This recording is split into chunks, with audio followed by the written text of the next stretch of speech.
Okay, picture this. In 1924, a husband and wife both work all week and still barely cover rent and food. Jump to 2024 and the same thing can still happen. The details changed, but the math did not. For 100 years, Black American families have faced one hard truth. One income was almost never enough. This is why. Okay. So what does it actually mean to trace the economic history of a family? It means asking two simple questions in every era. First, how much money did this family bring in? Second, who had to work to bring it in? Those two questions, income and labor, tell you almost everything about how a family survived, what they could build, and what they couldn't escape.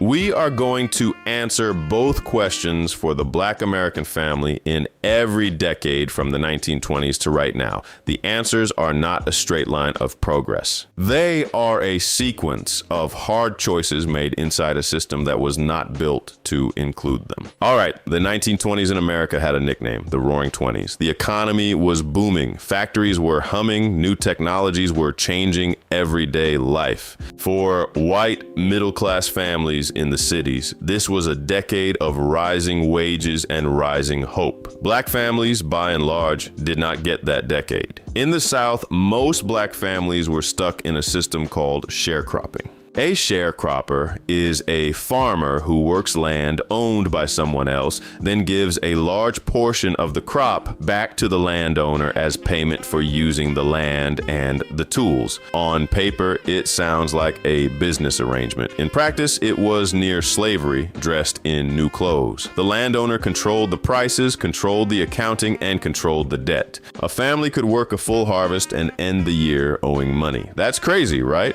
1 million Black farm workers actually lost their jobs during the 1920s, throwing their families into even deeper poverty as agriculture declined across the South. Meanwhile, in northern cities, Black workers who had migrated north during what historians call the Great Migration, the movement of roughly 1.6 million Black Americans out of the South between 1910 and 1930 found jobs, but not good ones. They were routinely restricted to the lowest paying positions: janitors, laborers, domestic servants, laundry workers. The decade's prosperity did not reach them. In this world, the idea that a husband's income alone could support a family was a luxury the Black household almost never had. Wives worked, older children worked, extended family members contributed. Survival was a group project. Then the Great Depression hit in 1929 and the bottom fell out. Black workers were fired first and hit hardest. Many were also left out of New Deal relief programs, the government aid meant to help families survive. Social Security first left out agricultural and domestic workers, where many Black workers were concentrated. In some cities, Black unemployment reached 50% in the early 1930s. If two incomes had been needed before, now even that wasn't always enough. Women took in laundry and cleaned homes for wages. Men took day labor. The family economy became a scramble to survive. Hey, it's CJ, the creator of this channel. The same software I used to make this video is being used to create video marketing content for local businesses. If you're a local business and want quality videos without spending a lot of time and effort, this is for you. Upload a photo of yourself, storefront, lobby, and reception area, and we'll make you a full-length marketing video with your exact style. Go to topic2video.com now to check it out for free.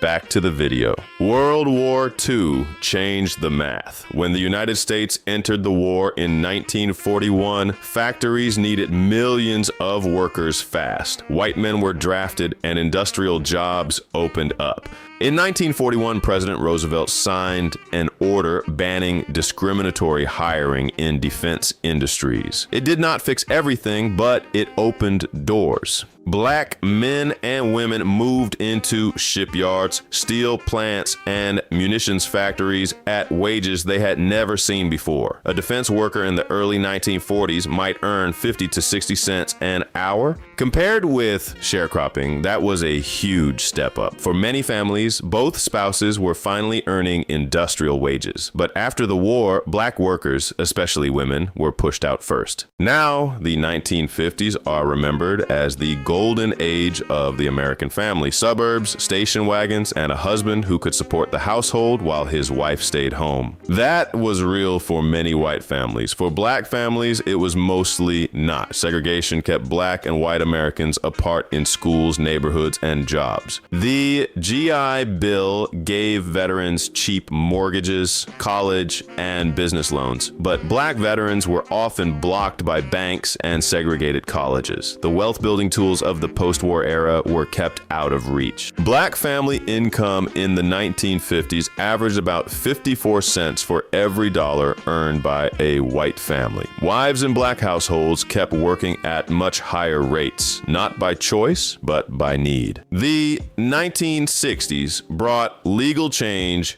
fast. The Civil Rights Act of 1964 banned job discrimination by race. The Voting Rights Act of 1965 protected black voting. Fair housing laws followed in 1968. These were real wins, and they mattered for money too. Black workers could now enter more government, education, healthcare, and corporate jobs. The black middle class began to grow. By 1970, black family income had climbed to about 61 cents for every dollar earned by white families. Still a gap, but smaller. Yeah. Real progress was happening, but progress was not equality, and the next decade made that clear. The 1970s brought deindustrialization. That means factories closed and manufacturing jobs disappeared, often overseas or because of machines. Black workers who had fought for those jobs watched them vanish in places like Detroit, Cleveland, Gary, and Pittsburgh. At the same time, inflation pushed prices up faster than wages. Then the 1980s brought budget cuts and a war on drugs that sent black men to prison at much higher rates than white men. That's crazy. Prison does not just take one person out of a family. It removes income, adds costs, and makes future work harder to find. For many households, losing one earner was the difference between struggle and collapse. The 1990s brought a long economic boom. Unemployment fell, new tech jobs opened up, and black family income rose again. By the late 1990s, black household income had reached about 65 cents for every dollar earned by white households. More black families were buying homes, and more black students were finishing college. But the gains were uneven. The black professional class pulled ahead while families without higher education or strong networks did not keep up. And the dual earner household stayed the norm.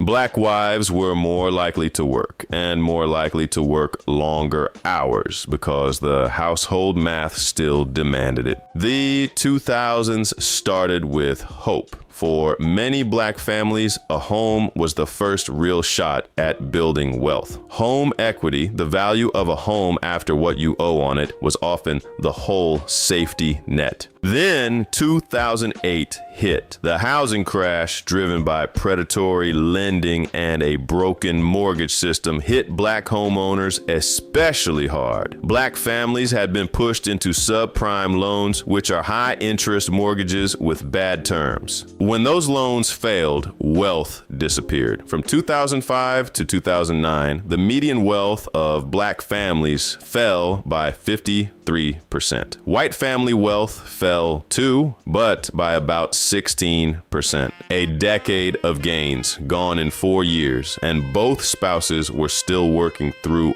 all of it. Recovery after 2008 was slow, and even slower for Black families. Black unemployment passed 16% in 2010, almost double the national average. Many of the new jobs were part-time, lower wage, or in the service sector. That means jobs like retail, food service, cleaning, and transportation. By the middle of the decade, Black employment had improved and more Black workers entered management and professional jobs. But wage gaps stayed, and Black workers were still more likely to be stuck in lower paying jobs than white workers. So by the 2010s, two incomes were not just a working class need. They were the norm for many Black families, even in professional households. All right, COVID-19 in 2020 hit Black workers in a familiar way.